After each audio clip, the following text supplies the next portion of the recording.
Clap. Yeah, let's do a clap. Wait, one clap. We're all synced up. All right, guys. Welcome to Closings and Coffee Podcast. We've been trying to put this together for 2 to 3 days now with a lot of technical issues, but finally got everything up and running. My name is Wougi Birds. I'm a licensed real estate agent and investor here in Oklahoma City. This is Brady Taylor. Yes, sir. I appreciate you having me on. I'm looking forward to getting this thing started here with you. As he said, Brady Taylor. I'm here with Great Plains Bank Home Financing. So we're actually currently in our headquarters, our main office, right here at the lovely Gaillardia Country Club. Welcome. Cannot complain about a view like that. So this is our inaugural episode. So we're going to do this thing. Get started. So the podcast is kind of focusing on real estate. Obviously, Brady is a mortgage lender. So we're going to kind of talk about the mortgage side, lending, finances, real estate, entrepreneurship. And then we love our city of Oklahoma City. So we're going to talk about, as much local stuff as we can. Go Thunder, by the way. Yeah. Thunder this is up. where my coffee is. So we are staying true to the closings and coffee theme on this. So Yes, sir. we're going to try and shoot at some actual coffee shops when we get a couple of these under our belt. But as of right now, this is going to be our home base. So like I said, if you have a coffee, this is time to definitely enjoy. We go. So I guess we'll get into a little bit of the backstory between us. Like I said, I'm a real estate agent and investor. I own a few rental properties. I do fix and flip projects. I help buyers find investment properties, usually at a pretty deep discount because they're in, pretty rough shape. Obviously, everyone wants to add their own sweat equity to the properties. So that's where I specialize in, but I'd like to get a little bit more into retail stuff. I've got a few listings on the market right now, one of them being my latest fix and flip project. But as far as my background, I went to OU for health and exercise science. Obviously, I'm not using my degree at all, but most of us do. It's all right. Who is? I'm just recently using mine. That is completely fine. So I went into the health field, was working at a pharmacy, wanted to make my way into the pharmaceutical world as a pharmacist, and then kind of started learning about investing and real estate, stocks, bonds, all of that stuff. Got my license in 2017, started working for a brokerage in, November of 2017, and then went out on my own about a year later, and I've been doing it by myself ever since, opening up a brokerage in hopefully a few months. That's going to be huge. Yeah, once we get all of that stuff together. But yeah, enjoying the market, loving the growth of Oklahoma City over the last few years. What about you? How'd you get started in lending? Oh God. Well, there's a common kind of meme, or I don't know what you want to call it, but no one gets into mortgage lending on purpose. They fall into mortgage lending. So, and I'm one of those people. So my background is I've done a little bit of everything. I was telling someone just the other day, I've done construction, I've done retail, I've done doing restaurant consulting. I've been in the hospitality industry for well over a decade before I was in this. And hospitality is great. That's where you learn your work ethic. But at the same point, unless you're going to be in that long term, you've got to get out, get a career. And I said, okay, it's about that time. COVID hit. I said, okay, I got a little one now. It's going to figure this thing out. So I did what everybody does when you get out of the hospitality industry. Get a real estate license. Yeah. So did my real estate courses, got my my license, sold one house.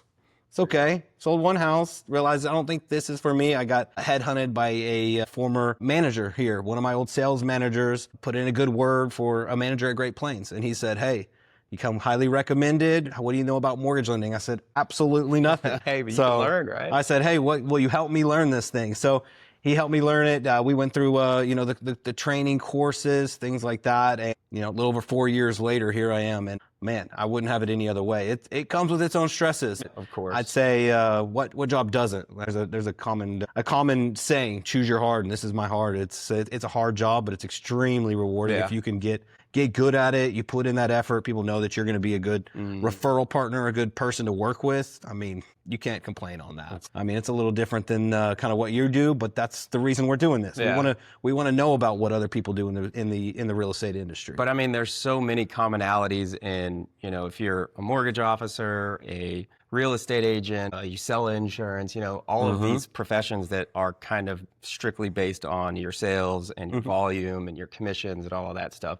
We all kind of have the same mindset. We're always looking for the next deal. We're always pretty hungry as far as trying to find new clients, talking to people. And I mean, there's so much that goes into that. And I mean, I was thinking about this the other day. I feel like you built a pretty good book of business just by the people that you know through the restaurant. Absolutely. I mean, if you're not, I mean, that's sales 101. I mean, it's your sphere of influence and being in front of people in the restaurant industry all the time. That was my go-to right off bat. I didn't rely specifically on that to begin my career, but you get a couple deals off bat with that. You have to. Yeah. I mean, you go into as a real estate agent. That's the first thing they tell you to do once Yeah. you get out.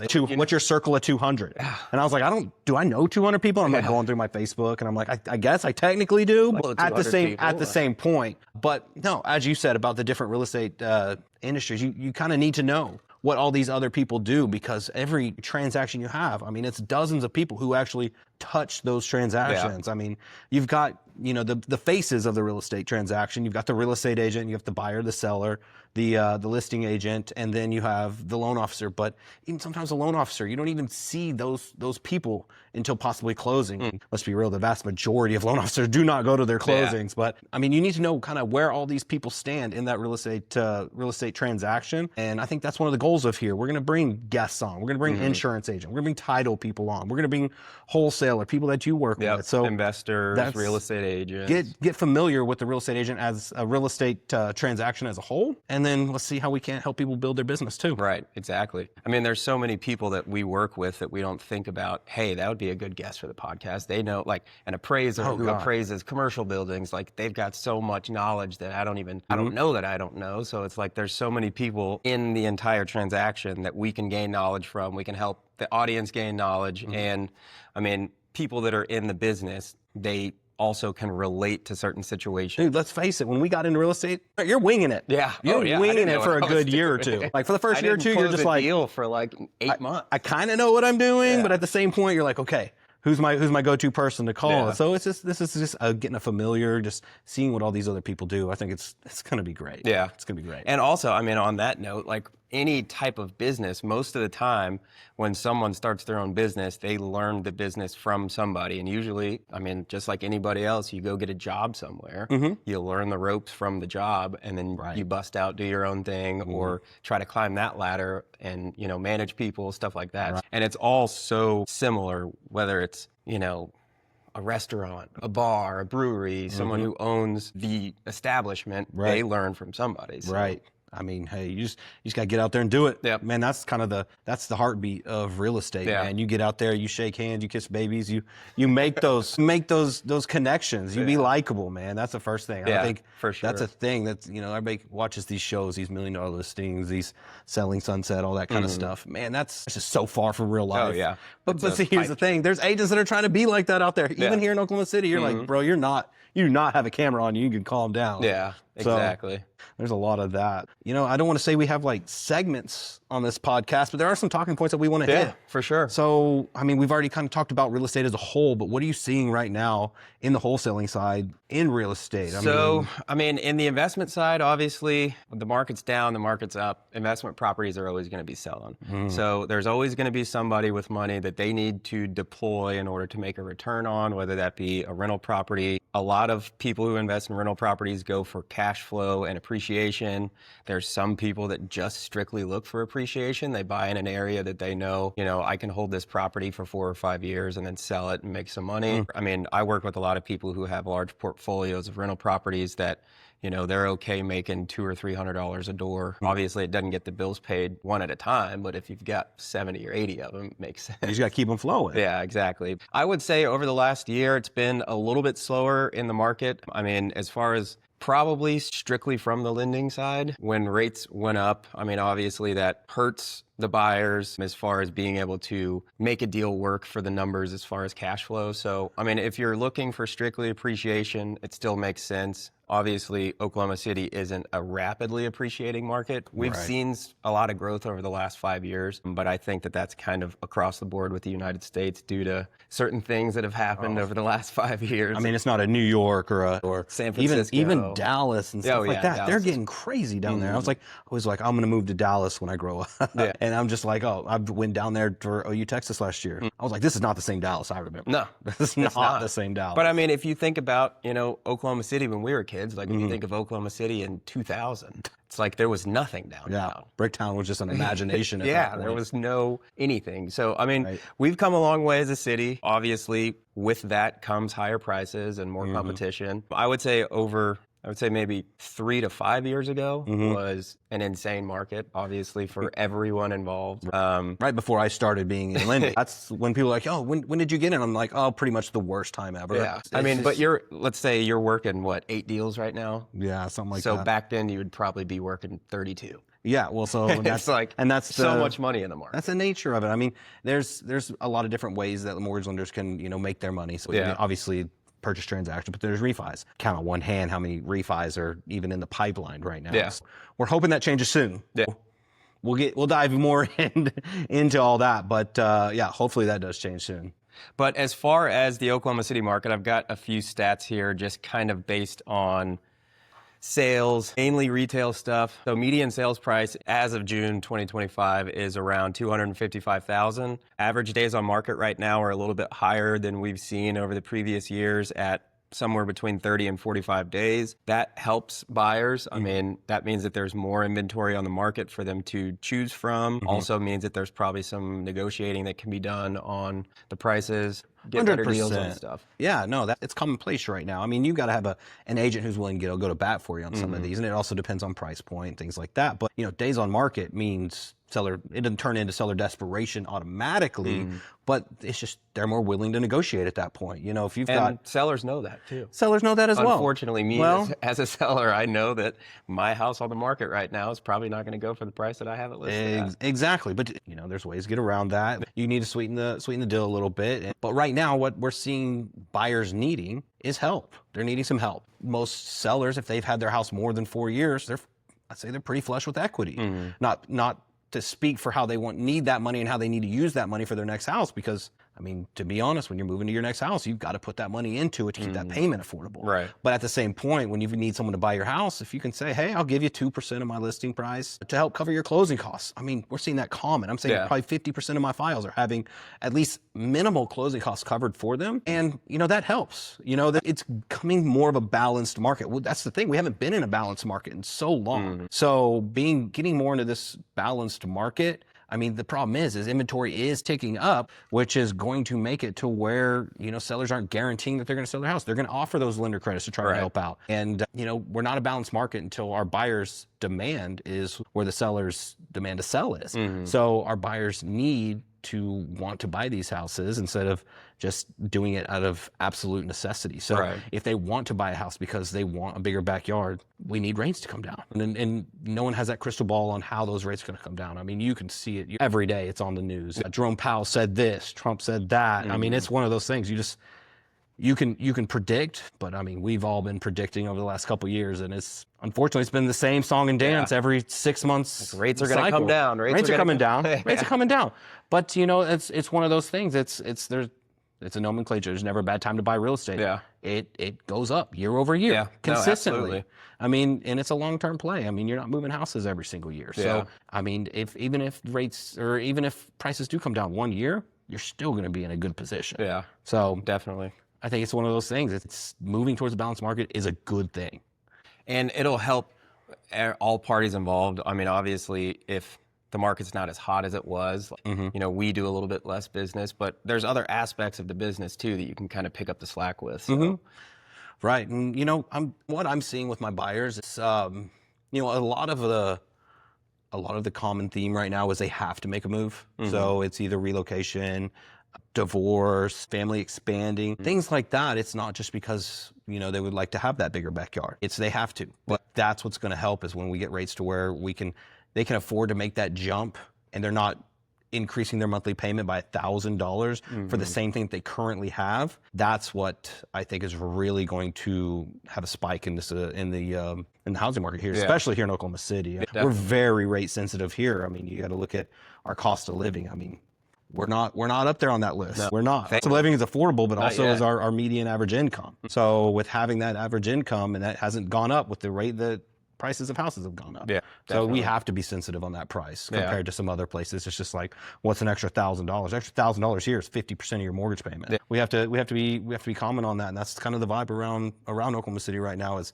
can we get close? Obviously, we're not going to be at what we currently pay, but can we get close? How close can we get? And what's the timeline to where we can do a refinance to get back to that place? Kind of on that same note, it looks like the off-market transactions in June of 2025 were still strong at 830 off-market transactions, and that's where my primary focus is. So I work with people who need to sell a property, whether it be, like you're saying, divorce. I work with a lot of probate attorneys on estates of people who have passed away, family inherits the house. They don't want anything to do with it. They don't want to have to fix it up, worry about, getting it list ready. So that's where people like me come in and purchase the property, renovate the property, and then also we provide so much growth to the retail market because the deal has to start somewhere. People don't think about that. They're like, there's all of these listings on the market, but it's like, who kind of planted the seed of that listing? And usually it's wholesalers, investors, people like that, because we're going out, we're working directly with sellers, bringing the house to, a state where it can be listed on the retail market, and then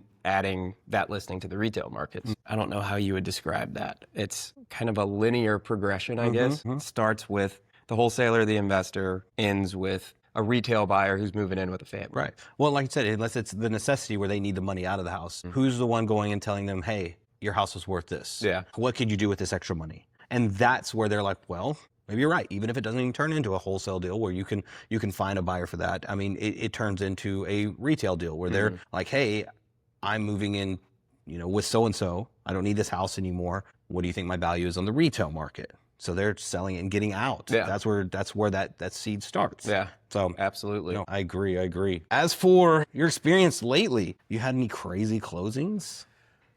Crazy stories? See. What was the craziest one recently? So I do have a funny one from last summer. So there was a 20-year-old kid who inherited his dad's house. His dad passed away. Kid inherited the house. All right. I get in touch with him through a neighbor because I could tell the house was, in pretty rough shape. Come to find out, the house has been in foreclosure for 4 to 5 months. Like, it's getting to the chopping block where the house is going to be lost. Okay. So I'm telling the guy, I can help you. This is the price. This is the payoff. You're going to make X amount. Good money for a 20-year-old kid who inherited a house, not knowing that he was living down the street, but his dog was still living in the house. So with a dog living in a house by itself, you can imagine what the house looked like. So you're saying it was not show ready? It was not show ready. It wasn't retail ready. It was hazmat suit ready. So it was very, very rough. That was probably one of the hardest deals that I've ever had, honestly. But you got it across the line. Got it across the line.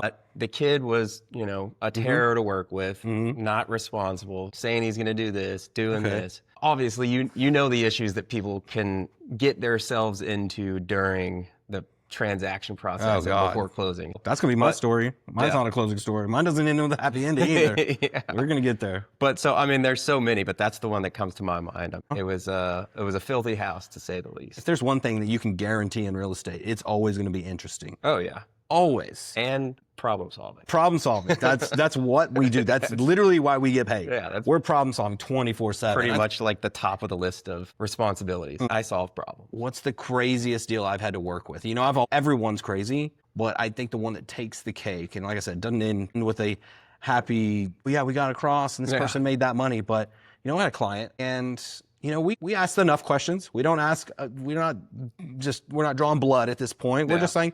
We're taking them at their word with some things, but we're verifying their personal info. But then I'm moving in with my boyfriend. I go, okay, where's your boyfriend at? Oh, he's in California. Okay, cool. We're buying a house. I go, okay, let's buy a house then. We're a national bank. We lend in all 50 states. We're trying to buy this house. We have it. Real estate agents like, hey, here we are. We're just get under contract. We're about 5 or 6 days into this contract. And I'm like, hey, we need to verify some funds. She's like, well, I just sent my funds to my boyfriend. I go, okay, so what is he helping you buy this house? No. Well, he needed funds. He's battling cancer right now. It's like, okay, so how long have you been with this boyfriend? Oh, I met him online. Okay, online boyfriend. We're starting to red flags. Getting a little fishy. Getting a little fishy. Red flags. Where are we moving to? We're moving to LA. Okay. Cheap houses out there. Oh yeah, you know. This lady she makes about $1,500 a month. And I was like, okay. Doesn't sound like an LA budget. Exactly. Not an LA budget. And maybe the Valley. We started asking some questions. And while we're asking these questions, we actually get a phone call from the FBI. FBI calls us, says, we have intercepted some mail. And one of the pieces of mail that we received came from your buyer. We said, okay, did we do something illegal? No. The problem is that the person this mail was going to, they had about, I think it was 8 different people sending them money. And this person was impersonating as Jason Momoa in LA. No way. So my borrower thought her boyfriend was Jason Momoa in LA. And she had lost a large sum of money and I think is in litigation still. Was the person in the United States? I believe so. But at that same point, it was just like, that's insane. All right, we're gonna go ahead and mark this thing canceled here, and probably not coming back. I'm gonna excuse myself from this conversation, and hopefully it all gets handled. And actually, you know what? It does end with a happy story. I think they're in litigation. I get the funds back, but the lady, she was older, and like I said, she was on like very steady income, disability, I believe it was, and she's now living with her family. So that's too bad. I think that's probably best for her. Hopefully someone's looking after her. These dang internet scams. Like you gotta be on your guard at all times. With AI and stuff, they're getting so good. Yeah. I'm like, scary. I think this is a scam, but you never know. I mean, sometimes I get like text messages or emails from the companies that I'm working with, and I'm kind of sketched to click on a link, open it up, and it's like, it's the title company that I've been working with for 8 years. It's like, but should I click this secure link? No, is it actually you should not do link? that, actually. Like, let me you call that person. Did you just send this to me? Exactly. Yeah. Can you send it again to my other email? Yeah. Let's do that. Well, no, that's the thing. It's always unique or always problem solving. Yeah. That's what we're here for, and that's why you have the teams that you need. And I mean, you gain so much experience from it as well, because then you know, like, okay, this could be a red flag that could have been caught a little bit earlier. So it's like you're doing a little bit more due diligence on a person or a property or whatever, because you have been burned in the past. Exactly. I mean, I've got another situation like that that's happened, very recently, as of earlier this week. Some of the properties that I work with are off market. I'm talking directly with the seller. I might have a buyer that I know, like, this is the property for them. I've got, walked a property, in communications with the seller, waiting for certain circumstances to happen with a marriage, and knew who was going to buy it. Knew that he owned multiple properties in the area, hadn't sold him anything yet, knew him through the car world, and unfortunately, he went around me and bought the house out from under me. Thankfully, he was a man of his word and still paid me a fee after I kind of called him out on the deal. But I mean, that also happens in the industry. And I mean, I'm sure similar things happen in lending with, other loan officers that you're talking to from other banks and kind of sniping your deals. It's just one of those things. It happens. It doesn't matter if you're the #1 loan officer in the entire nation. It's going to happen. You never know who knows somebody that was a family friend that didn't know that they were a loan officer. Even if you have a better product, they may still go with that person. Yeah. So it's one of those things. You have to brush it off. You have to keep going. You have to stay positive. You got to keep grinding. Learning experience. It's a learning experience, and you can't. I mean, you gotta don't dwell on it. Dwell on it for take 10 minutes. Be pissed off about it. Get a little upset. Be pissed. I don't care. That's just how you can be pissed about it. But at the end of the day, you still have to be. You have to still have your integrity with you. You're not calling it, but other people cussing them out, stuff like that. And I think that's kind of why he, went ahead and sent me a fee, because he knows, like, I've got deals. He wants to continue seeing my deals. He doesn't want me to go badmouth people on, on his situations. I mean, everyone tries to be a stand-up person when you can, but there are a lot of very shady people in all industries. So you got to kind of keep your head on a swivel. That's one of your pet peeves, obviously. I mean, we're kind of thinking about what what kind of annoys you in these real estate transactions. Obviously, that's going to be a big one. You having a deal bought from under you. I mean, that's your entire business. Exactly. I mean, as for being on the lending side, I mean, there's a lot of little things. I mean, you can get on Instagram and you type in interest rates or lending or something like that. You're going to see all these jokes about, well, yeah, we're at closing and they rolled up in a brand new car. That's the same thing with real estate agents. And you do not want to do that. Yeah, I've got a funny story with that. I bought my first house in 2014. I was working at a pharmacy, technician, you know, $12, $14 an hour, something like that. Had a loan officer. She happened to actually follow me on Instagram as well. It was around my birthday. My birthday was in between, you know, contract signing and closing. Thought I was a baller. Went to the Japanese steakhouse and got a Wagyu steak and posted, this is very stupid, but this is 2014, posted the picture of the steak in the background or some sort of situation with the receipt on how much it cost. Oh. Get a call from the loan officer the next day. Did you actually go and spend $200 on dinner last night? And I'm like, yeah.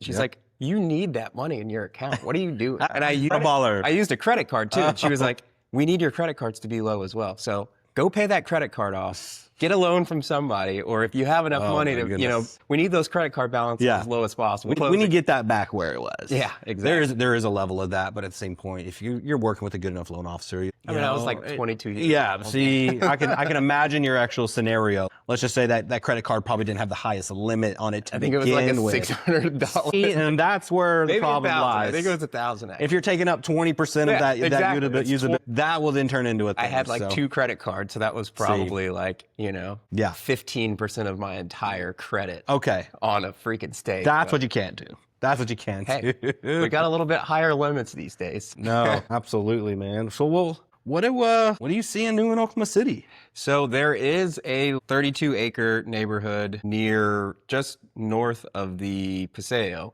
So it's 36 and Walker called Lexford Park.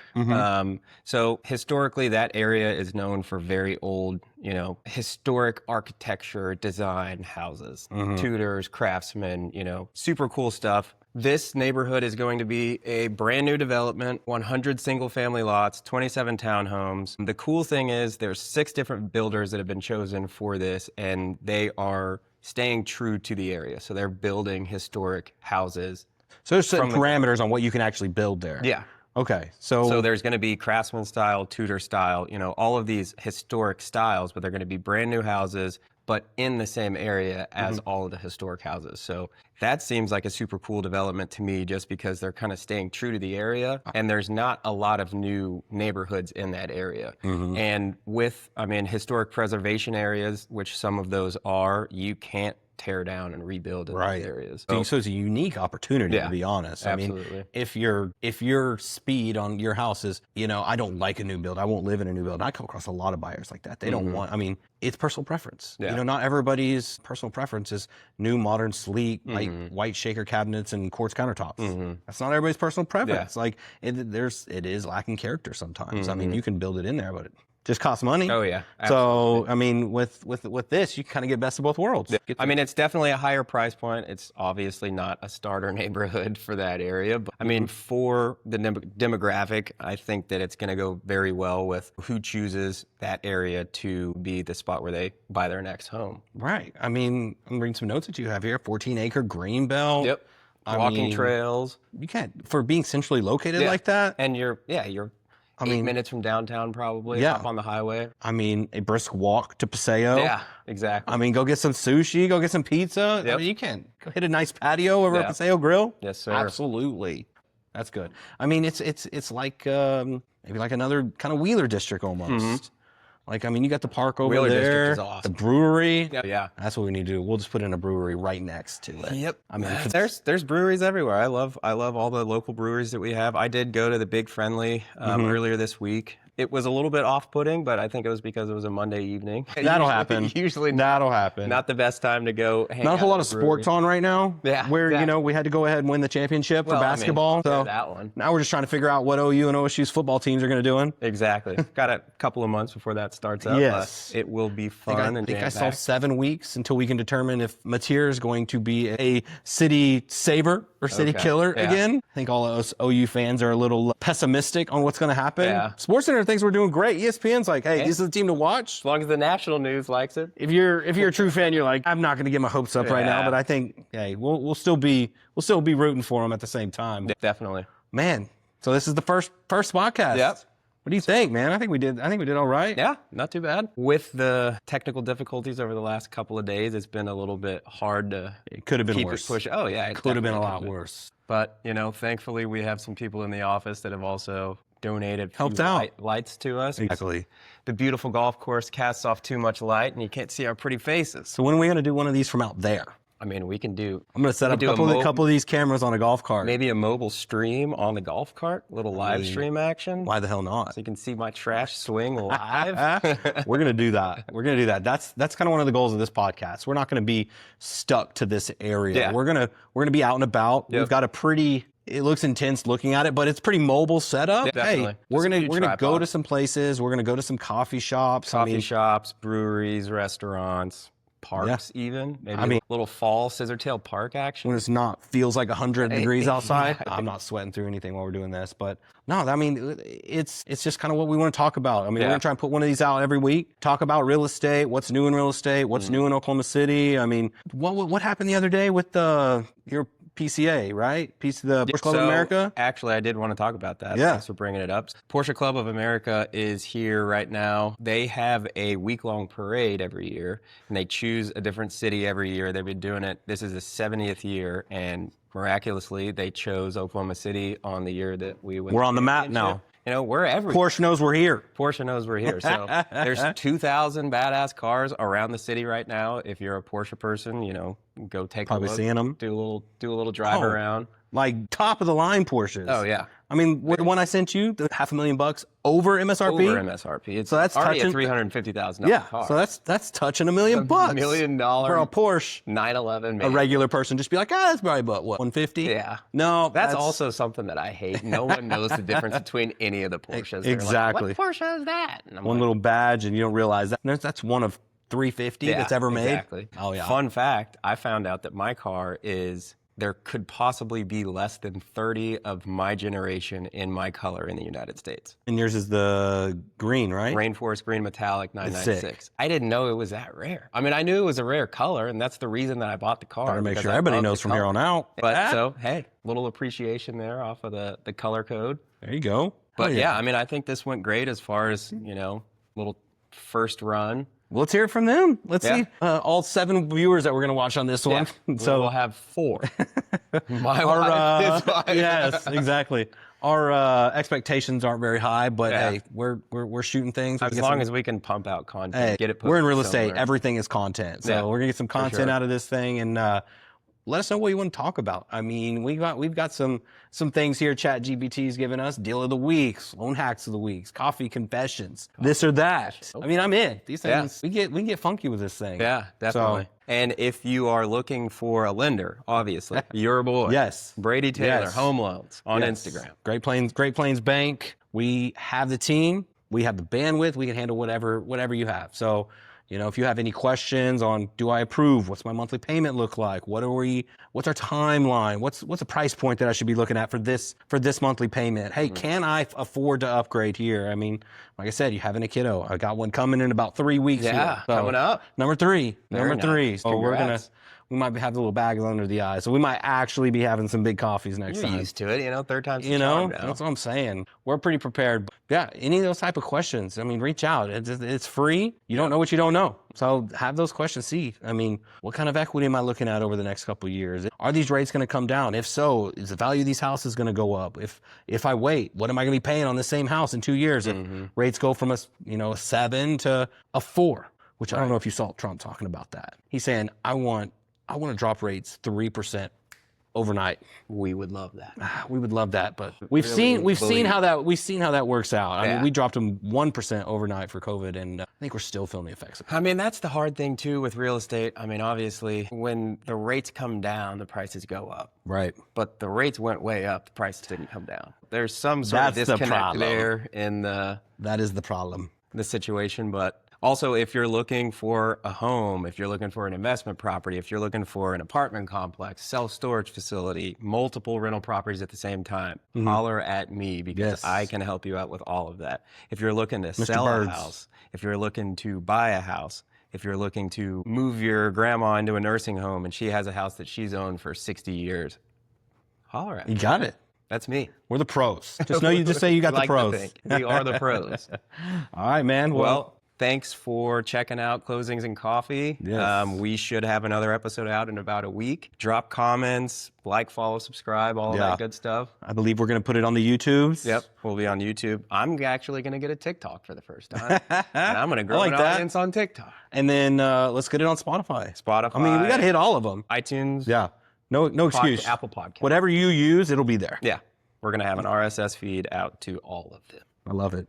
Well, hell yeah, man. Solid deal. Got it. Very nice. There you go. Well, we'll see you guys next time. Come back and see us. Take it easy.